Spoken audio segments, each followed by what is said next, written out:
नमस्कार साथियों। तो आज हम लोग देखेंगे पाल कला के बारे में। पाल कला को हम लोग पूरा विस्तार से देखेंगे और ये क्लास थोड़ी लंबी हो सकती है, तो परेशान नहीं होंगे। ये मेंस के लिए ऐसी क्लासेस लंबी होती है। आप 67th का मेंस दे रहे हों या 68th का दूं या आगे कोई भी एग्जामिनेशन दें, मेंस खास करके बीपीएससी का, तो उसमें यहीं से प्रश्न आपको देखने को मिलेगा। तो पाल कला में देखते हैं भूमिका, विस्तार, समीक्षा एवं निष्कर्ष को। तो सबसे पहले देखिए, ये जो था पाल कला, इसमें क्या था? ये स्थापत्य कला था, मूर्ति कला था और चित्रकला था। पहले हम इसकी भूमिका लिखेंगे, फिर इसका विस्तार, फिर समीक्षा एवं निष्कर्ष। इंग्लिश में बोले तो इंट्रोडक्शन, बॉडी, और साथ में जो हम लोग समीक्षा एवं निष्कर्ष को बोलते हैं कंक्लूजन। बस यही फ़र्क है और कोई ख़ास फ़र्क नहीं होता है। तो ये मूर्ति कला था, इसमें स्थापत्य कला और चित्रकला। स्थापत्य कला में हम लोग को देखते हैं कि बौद्ध प्रभाव देखने को मिलता है और हिंदू प्रभाव देखने को मिलता है। मूर्ति कला में ना कांस्य की मूर्तियाँ बनती थी और पत्थर की मूर्तियाँ बनती थी। चित्रकला में देखें तो भित्ति या दीवार चित्र, और दूसरा हम देखते हैं पांडुलिपि चित्र। तो ये सब जो है बनता हुआ हमें दिखता है। तो ये सब हमारा देखता है कहाँ? पाल कला में। अब चलिए इसके प्रश्न को देखते हैं हम लोग कि पाल कला की प्रमुख विशेषताओं की चर्चा करें। जो पाल कला है उसकी प्रमुख विशेषताओं की चर्चा करें। तो इसमें क्या देखने को मिलता है? पाल कला की प्रमुख विशेषताओं में बौद्ध धर्म के प्रभाव की चर्चा करें। ये भी प्रश्न है, दोनों प्रश्न का उत्तर हम लोग एक ही साथ देख लेंगे कि पाल कला की प्रमुख विशेषताओं की चर्चा करें और पाल कला की प्रमुख विशेषताओं में बौद्ध धर्म के प्रभाव की चर्चा करें। तो सबसे पहले भूमिका देखते हैं। कहा जाता है कि कला मानव के रचनात्मक कल्पनाओं की मूर्त अभिव्यक्ति के साथ ही किसी संस्कृति की मूलभूत पहचान भी होती है। भाई शब्दों पे ध्यान दीजिए, भाई किस तरह से लिखा गया है। कहा जाता है कि कला मानव के रचनात्मक कल्पनाओं की मूर्त अभिव्यक्ति के साथ ही किसी संस्कृति की मूलभूत पहचान भी होती है। इस संदर्भ में पाल कला के द्वारा मौर्य काल से विकसित हो रही बिहार की समृद्धशाली कला परंपरा को न सिर्फ निरंतरता एवं विस्तार मिला, वरन आगे चलकर इसका प्रचार प्रसार राष्ट्रीय एवं अंतर्राष्ट्रीय स्तर पर भी हुआ। पाल कला की प्रमुख विशेषताओं को हम कला के विविध रूपों, स्थापत्य कला, मूर्ति कला, चित्रकला आदि के संदर्भों में देख सकते हैं। तो पाल कला का स्वरूप और विशेषता हम लोग देखें तो क्या था? ये स्थापत्य कला था। स्थापत्य कला में भी क्या था? हमारा बौद्ध प्रभाव और हिंदू प्रभाव हमें देखने को मिलता है। बौद्ध प्रभाव में जो है महाविहार हमें देखने को मिलता है। स्थापत्य कला में बौद्ध प्रभाव, हिंदू प्रभाव, और उसमें भी बौद्ध प्रभाव में भी महाविहार। मूर्ति कला में कांस्य और पत्थर की मूर्तियाँ मिलती है। चित्रकला में भित्ति या दीवार चित्र और पांडुलिपि चित्र हमें देखने को मिलता है। तो सबसे पहले देखते हैं पाल स्थापत्य कला की विशेषताएं। तो पाल स्थापत्य कला की प्रमुख विशेषताओं को निम्नलिखित बिंदुओं पर समझा जा सकता है। अधिकांश पाल स्थापत्य ईंट निर्मित है, हालांकि कुछ में पत्थरों का प्रयोग भी हुआ है। ईंटों के अधिकांश प्रयोग के पीछे संभवतः मैदानी इलाकों में स्थापत्य का निर्माण था, क्योंकि मैदानी इलाकों में पत्थर कहाँ से लाते? काफ़ी दूर था पत्थर का स्रोत, तो इसलिए ईंट का इस्तेमाल कर लिया गया है। मतलब मिट्टी को पका करके ईंट बनाई जाती है, जो आज भी बनाई जा रही है। पाल स्थापत्य कला अन्य कलाओं की तरह धर्म से प्रभावित है, विशेषकर बौद्ध धर्म एवं हिंदू धर्म से। भारतीय संदर्भ में कलाओं के प्रारंभिक विकास में बौद्ध धर्म का विशेष योगदान रहा, जो पाल कला में भी दिखता है। बौद्ध धर्म के प्रभाव से पाल कला में विभिन्न महाविहार, स्तूप एवं चैत्य निर्मित हुए। महाविहारों का संबंध भिक्षुओं के निवास स्थान, शिक्षा दीक्षा, स्तूप, बुद्ध के प्रतीक, पूजा तथा चैत्यों का संबंध बौद्ध विहारों से, मंदिरों से है। महाविहार को हम लोग देखें तो पाल काल में विभिन्न महाविहार जैसे विक्रमशिला महाविहार, उदंतपुरी महाविहार, सोमपुरी महाविहार आदि निर्मित हुए। इनमें उदंतपुरी महाविहार, जिसका निर्माण पाल वंशीय शासक गोपाल द्वारा करवाया गया था, वर्तमान में पर्याप्त अवशेष नहीं मिलता है इसका। महाविहारों में विक्रमशिला महाविहार सर्वाधिक उल्लेखनीय है। इसकी संरचनात्मक विशेषताएं निम्न आरेख से समझ सकते हैं। देखिए ये आरेख है इसका। तो बीच में हमारा होता था खुला आंगन, खुला आंगन, इसके बाद बरामदा होता था। अभी भी पुराने घरों में हमें ऐसी बनावट देखने को मिलती है। और फिर ये कमरे बने हुए होते थे, यहाँ पे सीढ़ियाँ होती थी ऊपर जाने की, और ये कमरे बने हुए होते थे। ये दरवाज़ा हो गया। कमरा खिड़की रोशनदान सहित होता था। कमरा में खिड़की और रोशनदान दोनों होता था, यानी कि हवादार होता था कमरा। 1 मंजिला और 2 मंजिला जो है ये बिल्डिंग बना हुआ होता था। गोपाल द्वारा निर्मित उदंतपुरी महाविहार, धर्मपाल द्वारा निर्मित पहाड़पुर बांग्लादेश स्थित सोमपुरी महाविहार की संरचना लगभग इसी प्रकार की है।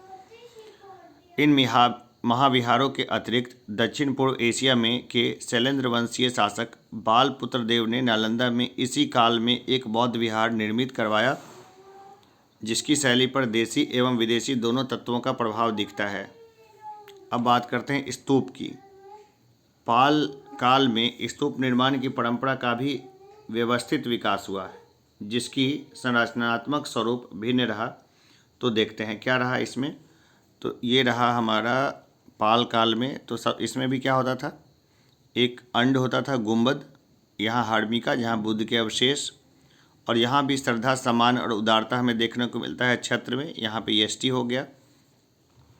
इसमें मेधी चबूतरा होता था, प्रदक्षिणा पथ, वेदिका घेरा, तोरण प्रवेश द्वार होता था और वेदिका घेरा। भाई इसमें और दोनों काल में आप देखिए तो बहुत ज़्यादा फर्क नहीं दिखता है। अब बात करते हैं चैत्य की। तो पाल कला में पहले से चली आ रही चैत्य निर्माण परंपरा बौद्ध मंदिरों के रूप में विकसित होती रही। इसका संरचनात्मक स्वरूप जो है निम्न है। संरचनात्मक स्वरूप को हम लोग देखें जो निम्न प्रकार से है, उसको भी एक बार देख लेते हैं। तो ये हमारा इसका संरचना दिखता है। यहाँ पे प्रवेश द्वार हो गया, है ना, ये हो गया स्तंभ, और यहाँ बुद्ध मूर्ति स्थल जो है देखने को मिलता है। आप पटना में खास करके आयुर्वेद कॉलेज के पास जाएं, वहाँ पे आपको बुद्ध मूर्ति दिखने को मिलेगा। और ये प्रदक्षिणा पथ होता था, ये घूमने का प्रदक्षिणा पथ। अब इसमें देखिए क्या था, ये हिंदू धर्म से प्रभावित स्थापत्य है, यानी पाल स्थापत्य काल के तहत हिंदू धर्म के प्रभाव से प्रभावित कुछ प्रमुख मंदिर भी निर्मित हुए, जैसे गया स्थित विष्णुपद मंदिर, कहलगांव भागलपुर का गुफा मंदिर आदि। इनमें गया स्थित विष्णुपद मंदिर की प्रमुख विशेषताएं हैं, जैसे 30 मीटर ऊंचा है, विशिष्ट अर्धमंडप है, अष्टभुजीय स्तंभ संरचना आदि वगैरह देखने को मिलता है। यह मंदिर मूलतः उत्तर भारतीय नागर शैली से प्रभावित है। कैसा है ये? उत्तर भारतीय नागर शैली से प्रभावित है। पाल मूर्ति कला। पाल कला के विभिन्न रूपों में पाल मूर्ति कला का उल्लेखनीय स्थान है। विशेषकर इस काल में बनी कांसे की मूर्तियों को न सिर्फ हड़प्पाकालीन कांस्य मूर्ति परंपरा से जोड़ सकते हैं, बल्कि इनमें कलात्मक सौंदर्य की तुलना पाल के समकालीन चोल कालीन कांस्य मूर्तियों से भी की जा सकती है। तो पाल मूर्ति कला की विभिन्न विशेषताओं को निम्नलिखित बिंदुओं से देखा जा सकता है। पाल मूर्ति कला को हम लोग देखते हैं। तो पहले देखते हैं क्या है, ये कांस्य निर्मित है और पत्थर निर्मित है। कांस्य निर्मित मूर्तियों की महत्वपूर्ण विशेषताएं हैं इसमें। इस प्रकार की मूर्तियों को पालकालीन मूर्तियों में विशिष्टता सूचक माना जाता है। ये मूर्तियां मुख्यतः बिहार के नालंदा, कुकड़ीहार जो गया में है, सुल्तानगंज भागलपुर में है आदि स्थान से प्राप्त हुए हैं। इन स्थानों से जो है ब्रॉन्ज यानी कि कांसे की मूर्तियां प्राप्त हुई है। इस प्रकार की मूर्तियों में निर्माण में इस प्रकार के मूर्तियों के निर्माण में धीमन और विठपाल जो था ना, वो धीमन का पुत्र था। कहीं पर विठपाल भी लिखा हुआ रहेगा तो परेशान नहीं होना है। जैसे मूर्ति कलाकारों का विशेष उल्लेख है। ये मूर्तिकार पाल शासक के समकालीन तथा नालंदा निवासी माने जाते हैं। कांस्य मूर्तियों का निर्माण सांचों की सहायता से किया जाता था, जिसमें ढलवा पद्धति का प्रयोग होता था। इन मूर्तियों को काफ़ी अलंकृत किया गया है, अर्थात सजावट किया गया है। कांस्य निर्मित इन मूर्तियों पर धार्मिक प्रभाव विशेष रूप से परिलक्षित है। बौद्ध धर्म के प्रभाव को बुद्ध, बोधिसत्व, बुद्ध का अवतार जैसे मूर्तियों में देखा जा सकता है। हिंदू धर्म से प्रभावित मूर्तियों में विष्णु, बलराम आदि की मूर्तियां विशिष्ट हैं। अब देखते हैं पत्थर से निर्मित मूर्तियों की विशेषताएं। तो पाल मूर्ति कला में कांसे के अतिरिक्त पत्थर की मूर्तियां भी निर्मित हुई हैं। इनकी प्रमुख विशेषताएं निम्नलिखित हैं। इस प्रकार की मूर्तियाँ काले बैसाल्ट पत्थर द्वारा निर्मित हैं, जो मुंगेर, बिहार, संथाल परगना, झारखंड आदि स्थलों से मंगाए जाते थे। कांसे की मूर्तियों से अलग इस प्रकार की मूर्तियाँ हस्त निर्मित मानी जाती हैं। इन मूर्तियों में देखें तो शरीर के अग्रभाग का ही अंकन है तथा पृष्ठभाग यानी पिछला भाग सपाट है। अभी जैसे मूर्तियाँ बनती है ना अपने तरफ पूजा में, उसी तरह की थी, पीछे का हिस्सा सपाट होता था। कांसे की तरह ही पत्थर की मूर्तियाँ अलंकृत है। पत्थर की मूर्तियों पर भी धार्मिक प्रभाव दिखाई पड़ता है, जिसके तहत बौद्ध एवं हिंदू धर्म से संबंधित विभिन्न मूर्तियाँ निर्मित हुई। कांसे एवं पत्थर की मूर्तियों के अतिरिक्त मृण मूर्तियाँ एवं मृदभांड आदि भी निर्मित हुए। मृण मूर्तियों का प्रयोग मुख्यतः सजावट हेतु होता था। अब देखते हैं पाल चित्रकला। तो पांडुलिपि चित्रकला है और भित्ति या दीवार चित्रकला है। भाई पाल चित्रकला कैसी है, पांडुलिपि चित्रकला है या भित्ति या दीवार चित्रकला? तो चलिए इसको भी देखते हैं।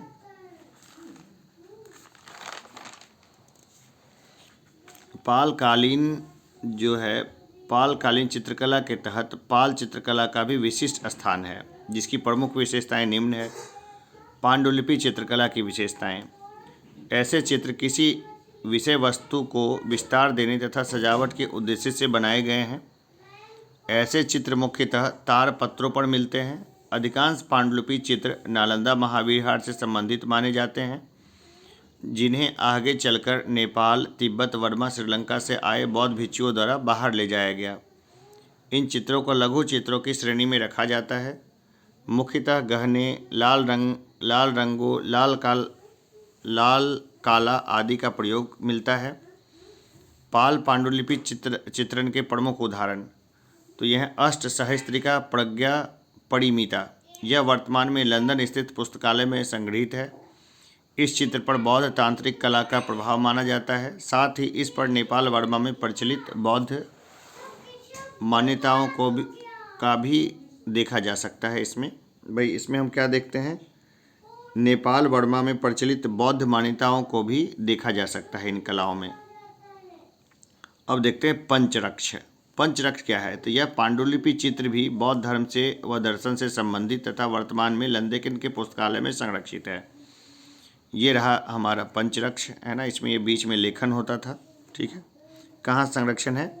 तो लंदन के पुस्तकालय में संरक्षित है, ये ना, लंदन के पुस्तकालय में संरक्षित है, लंदन के पुस्तकालय में संरक्षित है, ठीक है।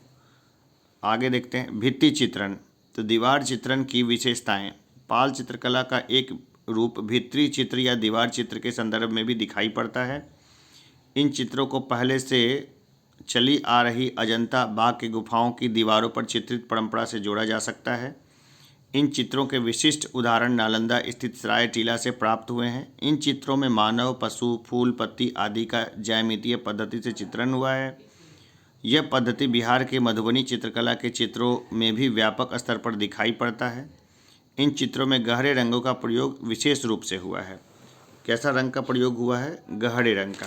कितना गहरा है? काफ़ी गहरा है। अब इसका ना हम लोग देखेंगे समीक्षा एवं निष्कर्ष को देखेंगे। तो पाल कला के विभिन्न रूपों से संबंधित उपरोक्त वर्णन से स्पष्ट है कि इस कला की कई विशेषताएं स्थापत्य, मूर्तिकला, चित्रकला के संदर्भ में उल्लेखनीय हैं। जैसे इस काल में महाविहारों के निर्माण की परंपरा पहले से ज़्यादा व्यवस्थित एवं व्यापक हुई। पालकालीन कांसों की मूर्तियां अपने कलात्मक संदर्भ में समकालीन चोलकालीन नटराज के कांसे की मूर्ति के समकक्ष सदृश है। चित्रकला के संदर्भ में पांडुलिपि चित्रण का विकास कई रूपों में विशिष्ट है, पर कला समीक्षकों ने कुछ बिंदुओं पर पाल कला की आलोचना की है। इनमें से प्रमुख निम्नलिखित हैं। तो इनमें क्या है? पुनरावृत्ति दोष है, यानी कई समीक्षकों के अनुसार पाल कला के विभिन्न रूप स्थापत्य, मूर्तिकला, चित्रकला आदि पूर्व से प्रचलित तत्वों का ही दोहराव है। परिणामतः इनमें नवीनता का अभाव है। उदाहरण के लिए पालकालीन मूर्तियाँ मौर्योत्तर काल से चली आ रही मथुरा एवं गांधार शैली तथा गुप्तकालीन मूर्तिकला शैली के आधार पर निर्मित है। इस प्रकार पाल चित्रकला के अंतर्गत भित्ति, दीवार चित्रण, अजंता एलोरा एवं बाघ की गुफा चित्रों की पुनरावृत्ति है। अब देखिए इसमें क्या है, अत्यधिक अलंकरण। कला समीक्षकों ने विशेषकर पाल मूर्ति कला पर इस दोष की बात की है। इसके परिणाम अत्यधिक अलंकरण से मूर्तियों पर कृत्रिमता का ज़्यादा प्रभाव तथा सहज सौंदर्य बोध का अभाव दिखता है। खूब ज़्यादा कोई एस्नो पाउडर चिपका ले चेहरे पे, लिपस्टिक बढ़िया लगा ले, तो क्या दिखेगा? क्या वो सुंदर लगेगी? नहीं, क्या लगेगा? बनावटीपन लगेगा। वैसा ही उसमें देखने को मिलता है। फलस्वरूप प्राकृतिक जीवंतता एवं स्वाभाविकता का भी खंडित होती है या कमज़ोर पड़ती है। कुछ कला समीक्षकों ने पाल मूर्तियों की आलोचना की है जिनमें सिर्फ मूर्तियों के अग्रभाग का ही अंकन हुआ है।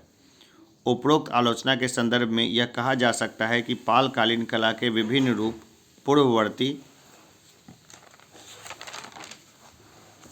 पूर्ववर्ती कला परंपराओं से प्रेरित हैं तथा एक सीमा तक उसमें नवीनता की कमी है, परंतु व्यापक रूप में देखने पर इस कला में तात्कालीन जनजीवन पर काफ़ी हद तक चित्रण है जो किसी भी काल के कला से मूल अपेक्षा रखी जाती है। कुल मिलाकर कहा जा सकता है कि पाल शासकों ने पूर्व मध्यकालीन भारत में विकसित हो रही त्रिपक्षीय संघर्ष की राजनीति में सशक्त उपस्थिति दर्ज की ही, साथ ही कला के विविध रूपों के विकास की दृष्टि से बिहार की समृद्धशाली कला परंपराओं में नए आयाम भी जोड़े। तो ये सब हम लोग देखते हैं। पाल कला को देखने के साथ साथ जो है ना, हम लोग पटना कलम को भी देख लेते हैं। भाई क्यों, अब मैं रिपीट भी करूँगा इन सारे चीज़ों को, मतलब अलग तरीके से अगर कभी मैंने इसको लिखा तो मैं दोबारा उसको बताऊँगा। ये अपना अपना व्यू है। मैंने ये मान के लिखा है कि अगर आपके पास ये प्रश्न आता है तो अगर आप इस तरह का उत्तर लिखते हैं तो आपको पूरे 38 में से कम जो है ना 30 प्लस मार्क्स आ जाएं। इस हिसाब से मैंने इसको तैयार किया है। तो मैंने काफ़ी वक्त में इसको तैयार किया, तो आप भी अपने हिसाब से इसको तैयार कर सकते हैं, जो भी आपको ठीक लगे। सब बातें तो आपको याद नहीं रहेगी, किसी को भी याद नहीं रहती। तो साथ में एक और देखते हैं, पटना कलम। पटना कलम को भी हम लोग देख लेते हैं। जो लोग चैनल को देखते हैं वो जानते हैं कि जो कंटेंट होता है वो काफ़ी बढ़िया होता है। आप नॉर्मली लोग क्या है ना कि पटना में जा कर के बहुत महंगी फ़ीस भी करते हैं, और उसकी पढ़ाई के तो क्या कहने हैं ना। बहुत सारे ऐसे टीचर हैं जिन्होंने कभी खुद ही प्री नहीं क्वालिफाई किया, लेकिन मेंस और इंटरव्यू सब की तैयारी कराते हैं, तो उनको मेरा सलाम है ना। मैं ऐसे कई लोगों को जानता भी हूँ, लेकिन ये आर्ट है, क्योंकि जिन्होंने खुद भी कभी कम्पीट नहीं किया ना, भाई बच्चे तो उनके यहाँ से भी कुछ पास हो ही रहे हैं ना। तो चलिए आगे हम लोग देखते हैं पटना कलम चित्रकला को। तो पटना कलम चित्रकला शैली का प्रमुख विशेषताओं का वर्णन कीजिए, इस तरह का प्रश्न आ सकता है। या फिर कंपनी शैली, कजली स्याही, पटना कलम, पुरुषों की चित्र शैली से आप क्या समझते हैं, इसकी प्रमुख विशेषताओं की चर्चा करें। अगर कितना भी क्वेश्चन घुमाएगा तो यही प्रश्न दे देगा कि कजली कंपनी शैली, पुरुषों की चित्र शैली से आप क्या समझते हैं, इसकी प्रमुख विशेषताओं की चर्चा करें। तो चलिए हम लोग सारे डायमेंशंस को देखते हैं यहाँ पर।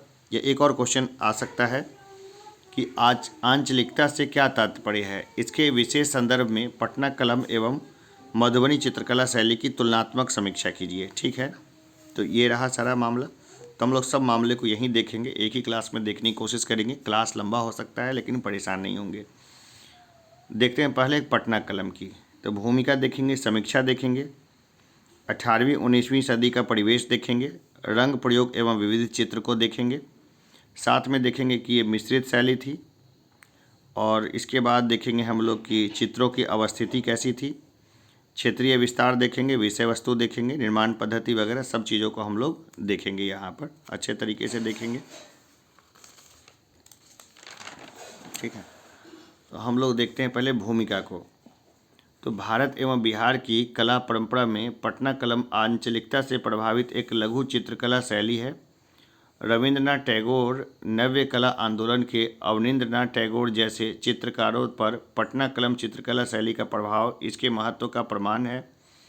वर्ष 2010 ईस्वी में बिहार सरकार द्वारा बिहार की सांस्कृतिक धरोहरों के संबंध में जागरूकता के प्रसार की दृष्टि से पटना कलम चित्रकला शैली के चित्रों का कैलेंडर जारी किया गया।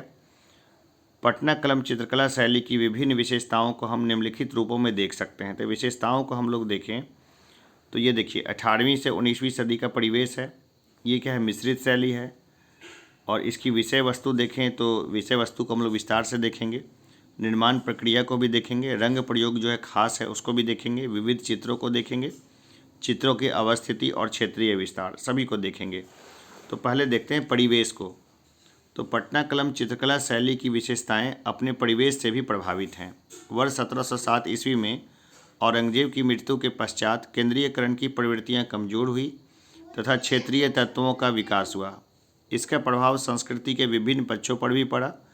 चित्रकला के संदर्भ में राजस्थानी शैली, कोटा बूंदी, किशनगढ़ शैली आदि, पहाड़ी शैली, पटना कलम जैसी क्षेत्रीय चित्रकला शैलियाँ विकसित हुई। इन शैलियों पर आंचलिक जनजीवन एवं संस्कृति का विशेष प्रभाव दिखाई पड़ता है। इस चित्रकला शैली के अन्य नाम कंपनी शैली, कजली स्याही या पुरुषों की चित्रकला शैली है। अब देखते हैं मिश्रित शैली। तो पटना कलम के चित्रों को लघु चित्रकला की श्रेणी में रखा जाता है। साथ ही यह मिश्रित शैली मानी जाती है, जिसमें शामिल है स्थानीय शैली, मुगल शैली एवं ब्रिटिश शैली। ब्रिटिश शैली के प्रभाव के कारण कुछ समीक्षकों इसे कंपनी शैली भी कहते हैं। यह शैली मुगल शैली से प्रभावित तो है, परंतु दोनों में बड़ा अंतर यह है कि मुगल शैली में जहां भव्यता का प्रदर्शन या चित्रण है, वहीं पटना कलम चित्र शैली में आम जनजीवन के चित्रण पर ध्यान दिया गया है। सामान्य शब्दों में कहा जाए तो आम जनजीवन का चित्रण किया गया। वास्तव में यह शैली मूलतः स्थानीय तत्वों द्वारा प्रेरित है। क्षेत्रीय विस्तार। इस चित्रकला शैली का विकास मुख्यतः पटना एवं उसके आसपास के क्षेत्रों में हुआ। इनमें प्रमुख क्षेत्र दानापुर, आरा, लोधी कटरा, मुगलपुरा, दीवान मोहल्ला, मच्छरहट्टा आदि है। अब ये देखिए, ये बिहार है ना, तो ये क्षेत्र में जो पटना का क्षेत्र है, यहीं पे पटना का शैली जो है विकसित हुई। और ये रहा हमारा गंगा के किनारे ये क्षेत्र विकसित हुआ, ये चित्रकला शैली। तो चित्रों की अवस्थिति यानी किस पर चित्र है, इसको देखें कि आखिर किस पे चित्र है। तो पटना कलम चित्रकला शैली के अधिकांश चित्र कागज से बने होते थे। साथ ही कई चित्र चमड़ा, हाथी दांत, किसी धातु, शीशा आदि पर भी निर्मित होते थे। अब देखिए, कला कौशल केंद्र है ना, वो पटना कलम से संबंधित एक केंद्र है, जो कि कॉन्टेक्स्ट से हटके मैं बता रहा हूँ। तो वो मेरा जो जिगरी दोस्त है, जो एक बहुत बड़ी कंपनी में बहुत ऊंचे ओहदे पे है बेंगलोर में। तो आंटी जो है ना, वो पटना कलम की बहुत अच्छी चित्रकार थी। कला कौशल केंद्र भी चलाती थी पटना में। तो जो सीडी होता है ना, सीडी जो कॉम्पैक्ट डिस्क, उसके ऊपर उन्होंने बहुत अच्छी अच्छी चित्रकला की हुई है। मतलब बहुत अच्छे चित्रकला, वो लोग बहुत माहिर थे चित्र बनाने में। उनकी बात ही अलग है। उनकी जो हमारे जो फ्रेंड है, उनकी 2 सिस्टर्स हैं, उनका भी हाथ बहुत बढ़िया था। कई तरह के आर्ट्स बनाते थे। अभी तो IBM में वो काम करती हैं और बढ़िया है। चलिए, तो हम लोग आगे देखते हैं, एक विषय वस्तु को देखते हैं। तो विषय वस्तु के स्तर पर इस चित्रकला शैली के चित्रों को मुख्यतः 3 भागों में देख सकते हैं। तो विषय वस्तु देखते हैं।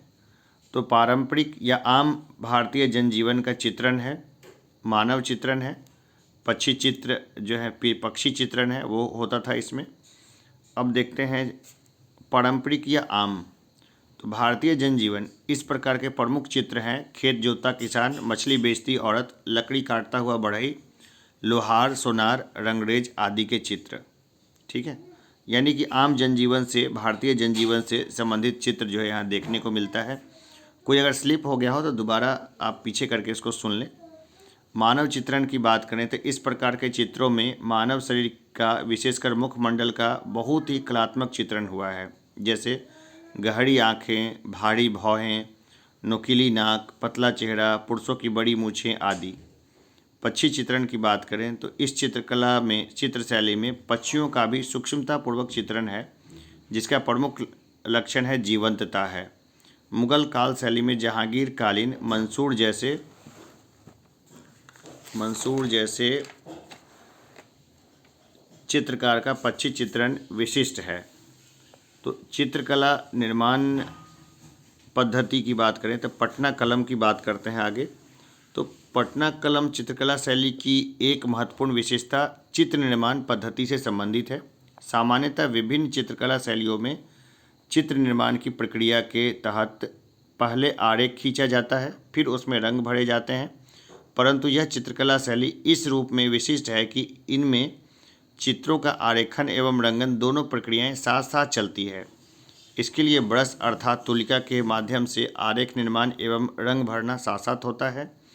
चित्रों के निर्माण की यह विशिष्ट पद्धति कजली स्याही पद्धति के नाम से जानी जाती है। इस चित्रकला शैली में एक और ध्यान देने योग्य बात है कि इसमें लैंडस्केप अर्थात बॉर्डर एवं बैकग्राउंड अर्थात पृष्ठभूमि का अभाव दिखाई पड़ता है। रंग प्रयोग की बात करें तो इस शैली के चित्रों पर मुख्यतः गहरे रंगों जैसे गहरा लाल, हरा, गहरा भूरा, गहरा पीला, गहरा नीला आदि का प्रयोग दिखता है तथा ये रंग कृत्रिम रूप से निर्मित हैं। प्रमुख देखें तो प्रमुख कलाकार हैं तो प्रमुख कलाकार पुरुषों की चित्रशैली एवं चित्र का स्वरूप हम लोग देखें, क्योंकि जनरली पुरुष इस चित्र को बनाते थे, तो पटना कलम चित्रशैली को पुरुषों की चित्रशैली भी माना जाता है क्योंकि इसमें अधिकांश चित्रकार पुरुष हैं। इस चित्रशैली में समय पर कुछ चर्चित कलाकार हुए जिसे हम निम्नलिखित सारणी में देख सकते हैं। दरअसल प्री के लिए ऐसे प्रश्न जो है कई बार इम्पोर्टेंट होते हैं, तो हम उसको देखेंगे। तो 18वीं सदी की देखें तो चित्रकार हैं सेवक राम, तो इस शैली के प्रारंभिक चित्रकार थे सेवक राम। फिर हैं महादेव लाल, तो इन्होंने रागिनी गांधारी का चित्र जिसमें नायिका के विरह का मार्मिक चित्रण है, अजंता की गुफा संख्या 16 में चित्रित मरणासन्न राजकुमारी से तुलना संभव है जिसकी, ये बनाया था किसने? महादेव लाल ने। फिर देखते हैं माधव लाल, तो वीणा बजाती विरहनी नायिका का इन्होंने चित्र बनाया है, किसने? माधव लाल ने। फिर देखते हैं शिव दयाल, तो मुस्लिम निकाह से संबंधित चित्र जो है गंगा जमनी तहजीब का ये बहुत बड़ा जो है एग्जाम्पल है, वो उन्होंने बनाया था, मुस्लिम निकाह का चित्र बनाया था शिव दयाल ने। ये बहुत शानदार चित्र है। अब देखिए, जिसमें कलाकार हिंदू है परंतु मुस्लिम परंपरा का चित्रण किया गया है, तो बहुत अच्छा है, ये चीज़ देखने को मिलता है ना। आगे हम लोग देखें, जैसे जायसी मुस्लिम कवि परंतु हिंदी परंपराओं का चित्रण किया है मलिक मोहम्मद जायसी ने। आगे देखते हैं यमुना प्रसाद, तो इन्होंने बेगमों की शराबखोरी का चित्रण किया है। अब देखते हैं 20वीं सदी में तो राधा मोहन बाबू, तो इन्हें पटना कलम का पारखी माना जाता है। छवि चित्रण के आचार्य, पटना कला महाविद्यालय के संस्थापक हैं ये। फिर बात करते हैं ईश्वरी प्रसाद की, तो इस शैली के अंतिम दौर के कलाकार। इनके कलकत्ता निवास के कारण इस शैली का एक अन्य केंद्र कलकत्ता भी बना, ईश्वरी प्रसाद के कारण। अब देखते हैं आलोचनात्मक समीक्षा एवं निष्कर्ष। तो उपरोक्त विवेचना से स्पष्ट है कि 18वीं सदी में मुगल साम्राज्य के पतन के दौर में जब चित्रकला की केंद्रीय शैलियाँ शिथिल पड़ रही थी, तब पटना कलम जैसी चित्रकला की क्षेत्रीय शैलियों के माध्यम से चित्रकला अपने आंचलिक स्वरूप में विकसित होता रहा। इस चित्रकला शैली के द्वारा विभिन्न शैलियों के मिश्रण से चित्रकला के सम्मिश्रण या समन्वित स्वरूप को आधार मिला। इस शैली की विशेषता न सिर्फ इसके विशिष्ट निर्माण पद्धति को लेकर रही, बल्कि इसमें तात्कालिक आम जनजीवन के तत्वों का बहुत ही सूक्ष्मता से चित्रण हुआ। यह बात किसी भी काल के कला शैली के लिए आदर्श तत्व होता है। इस चित्र शैली के चित्रों में लोक संस्कृति के तत्व, मानव व्यवहार एवं भावनाएं, विशेषकर विरह का मार्मिक चित्रण तथा हिंदू मुस्लिम समन्वय जैसे तत्व भी दिखाई पड़ते हैं। तो देखिए, ये कला जो है ना, ये अपने आप में अनूठी थी, पटना कलम, और इसलिए हम लोग आज जैसे मेंस जो बिहार देते हैं तो इसमें हम लोग इसको बहुत गहराई से देखते हैं। देखिए, पाल कला को देख लिए, पटना कलम को देख लिए, तो कोशिश करेंगे इसी में कि मधुबनी चित्रकला को भी लेकर के चलें।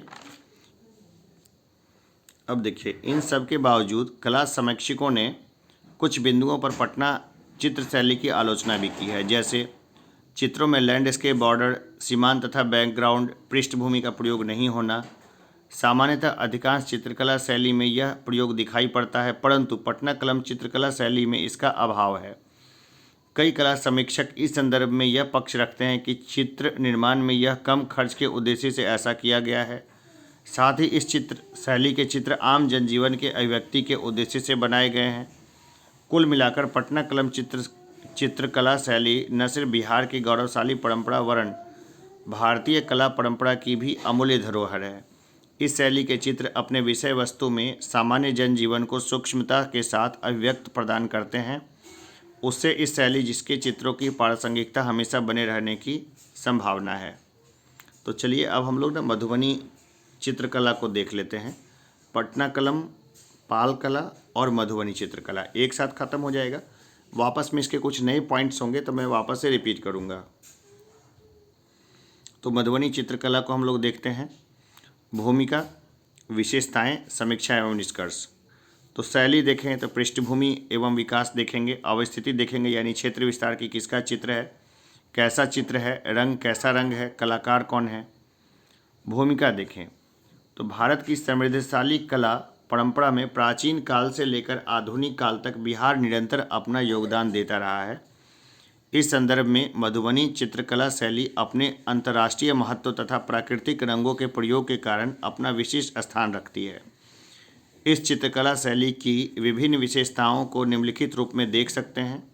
मधुबनी चित्रकला शैली की विशेषताएं तो पृष्ठभूमि एवं विकास देखें, शैली, क्षेत्र विस्तार, किस पर चित्र है, कैसा चित्र है, कैसा रंग है और कलाकार कौन है। तो इन सब को हम लोग देखते हैं अपने इस चैप्टर में। क्वेश्चन कितना भी घूम फिर करके आए तो आपको सारे पॉइंट्स क्लियर रहेंगे, तो आप आराम से प्रश्न को अटेम्प्ट करिएगा बढ़िया से। अब देखते हैं पृष्ठभूमि। तो वर्तमान समय में चर्चित मधुबनी चित्रकला की एक लंबी विकास प्रक्रिया रही है। ऐसी मान्यता है कि इस शैली का विकास राम सीता विवाह के समय हुआ था, परंतु इसका व्यवस्थित एवं विस्तारित स्वरूप आधुनिक काल से संबंधित है। शैली की देखें तो आंचलिक शैली है। भारतीय संदर्भ में चित्रकला के कई रूप आंचलिक तत्वों द्वारा प्रेरित माने जाते हैं। मधुबनी चित्रकला शैली भी इसका एक उदाहरण है, जिसके माध्यम से अंचल विशेष की लोक कला एवं परंपराओं को अभिव्यक्त किया गया है। क्षेत्रीय विस्तार देखें। इस चित्रकला शैली का प्रथम क्षेत्र मधुबनी एवं उसके आसपास का क्षेत्र रहा है, जैसे दरभंगा, पूर्णिया, सहरसा आदि। अवस्थिति देखें तो किस पर चित्र है, तो पारंपरिक रूप से मधुबनी चित्रकला शैली के चित्र अवस्थिति के स्तर पर दो संदर्भों में देखे जा सकते हैं, भित्ति या दीवार चित्र या भूमि या फर्श पर चित्र। भाई हमें अपने गांव में आसपास भी देखने को ये चीज़ मिलता है, तो देखें इसको पहले। हालांकि वर्तमान समय में इसके अतिरिक्त भी कई स्थानों पर इस शैली के चित्र निर्मित हो रहे हैं। जैसे विषय वस्तु देखें, किसका चित्र मधुबनी चित्रकला शैली के विभिन्न चित्रों को निम्नलिखित रूपों में देख सकते हैं। भित्ति या दीवार आधारित चित्रों में धार्मिक जीवन एवं गृहस्थ जीवन संबंधित चित्र, भूमि या फर्श पर चित्रों में मनुष्य, प्रकृति एवं अन्य चित्र। तो देखिए सबसे पहले भित्ति या दीवार आधारित चित्रों में भूमि या फर्श पर चित्रों में मनुष्य, प्रकृति एवं अन्य चित्र। भित्ति या दीवार आधारित चित्रों में धार्मिक जीवन से संबंधित चित्र, पूजा घर, गोसाई घर की सजावट से संबंधित हैं। ऐसे चित्र मुख्यतः देवी देवताओं से संबंधित है, जैसे शिव पार्वती, राम सीता आदि। यहाँ ध्यान देने योग्य बात है कि इन धार्मिक चित्रों में पुरुषों एवं स्त्री साहचर्य को महत्व दिया गया है। भित्ति या दीवार आधारित चित्रों दूसरा रूप गृहस्थ जीवन से संबंधित चित्रों का है। ये चित्र मुख्यतः कोहबर घर की सजावट से संबंधित हैं। इन चित्रों की प्रमुख विशेषताएं हैं तार्किक पद्धति से ज्यामितीय चित्रण, अनेक प्रतीकों का अंकन, जैसे केला मांसलता का प्रतीक है, सिंह शक्ति का प्रतीक है, सूर्य समृद्धि का प्रतीक है। इसके अतिरिक्त कोहबर घर में पशु पक्षियों के भी चित्र मिलते हैं। कोहबर घर के बाहर रति एवं कामदेव तथा कोहबर घर के चारों कोनों पर यक्ष यक्षिणी के भी चित्र मिलते हैं। भूमि या फर्श पर चित्रण अड़िपन कहलाते हैं, जिनका निर्माण महिलाओं द्वारा घर के चौखट या आंगन तथा मंदिरों के फर्श पर किया जाता है। इसके निर्माण की विशिष्ट पद्धति होती है, जिसमें कूटे हुए चावल में पानी एवं रंग मिलाकर उंगली या बांस की कुची की सहायता से चित्र निर्मित होते हैं। इस प्रकार के चित्रों को मुख्यतः 5 वर्गों में देख सकते हैं, जैसे मनुष्य एवं पशु पक्षी के चित्र, वृक्ष एवं फल फूल के चित्र, देवी देवताओं के चित्र, तांत्रिक प्रतीकों के चित्र, शुभ प्रतीकों के चित्र जैसे दीपक, स्वास्तिक आदि। निर्माण पद्धति जैसे कैसा चित्र। मधुबनी चित्रकला शैली की निर्माण पद्धति सामान्य चित्रकला निर्माण पद्धति ही है, जिसमें प्राथमिक स्तर पर आरेखों का निर्माण, तत्पश्चात रंग का प्रयोग होता है। हालांकि अड़ीपन प्रकार के चित्रों में उंगली या बांस निर्मित कूची का प्रयोग इस चित्रकला शैली की एक विशिष्टता मानी जाती है। अब देखते हैं रंग प्रयोग। कैसा रंग? यह चित्रकला शैली रंग प्रयोग की दृष्टि से सर्वाधिक चर्चित रही है, जिसमें मुख्यतः प्राकृतिक रंगों का प्रयोग होता है, जैसे हरा रंग पलाश के फूल से, केसरिया रंग आदि। वर्तमान समय में मांग के अधिकता के कारण अब कृत्रिम रंगों का भी काफ़ी प्रयोग होता है इसमें। इस प्रश्न को दोबारा अटेम्प्ट करेंगे ना तो हम देखेंगे कि किस तरह जापान में ये सब चीज़ें चल रही है। वैसे यहाँ भी पढ़ लीजिएगा तो हो जाएगा, लेकिन मैं फिर एक बार एक और टॉपिक लेके आऊँगा, सेम टॉपिक। प्रमुख चित्रकार देखें तो एक तरफ जहाँ पटना कलम चित्रकला शैली पुरुष चित्रकारों की अधिकता के कारण पुरुष चित्र शैली के नाम से जानी जाती है, उसी प्रकार मधुबनी चित्रकला शैली में महिला चित्रकारों की प्रधानता के कारण आधार पर इसे स्त्री चित्रकला शैली भी कहा जा सकता है। इस शैली के कुछ प्रमुख चित्रकार हैं भगवती देवी, जगदम्बा देवी, कौशल्या देवी, सिया देवी, बउआ देवी, महासुंदरी देवी आदि। यहाँ पे जो है आगे हम बस ज़्यादा नहीं थकाते हैं। अब देखते हैं समीक्षा एवं निष्कर्ष को। तो उपरोक्त विवेचन से स्पष्ट है कि मधुबनी चित्रकला शैली अपनी प्राचीन परंपरा, आंचलिकता, धार्मिक एवं गृहस्थ जीवन के चित्र, प्राकृतिक रंगों का प्रयोग, महिला कलाकारों की प्रधानता आदि से विशिष्ट है। कुछ समीक्षकों ने प्रारंभिक स्तर पर विषय वस्तु को लेकर इस शैली के चित्रों की आलोचना की है, विशेषकर गृहस्थ जीवन के चित्रों पर, परंतु समग्रता में देखें तो यह आलोचना सारगर्भित नहीं है, क्योंकि मानव जीवन में गृहस्थ जीवन का भी महत्वपूर्ण स्थान है तथा इसका अंकन किसी चित्रकला शैली की विविधता एवं व्यापकता का परिचायक है। वास्तव में मधुबनी चित्रकला शैली न सिर्फ बिहार बल्कि भारत की अंतर्राष्ट्रीय ख्याति प्राप्त चित्रकला शैलियों में से एक है। यह बात बिहार की गौरवशाली एवं समृद्ध कला परंपरा का परिचायक है। तो अभी इस क्लास में हमने उन 3 टॉपिक को देखा है जहां से एक टॉपिक से प्रश्न आने की पूरी संभावना है। तो चलिए फिर मिलेंगे हम लोग ब्रेक के बाद।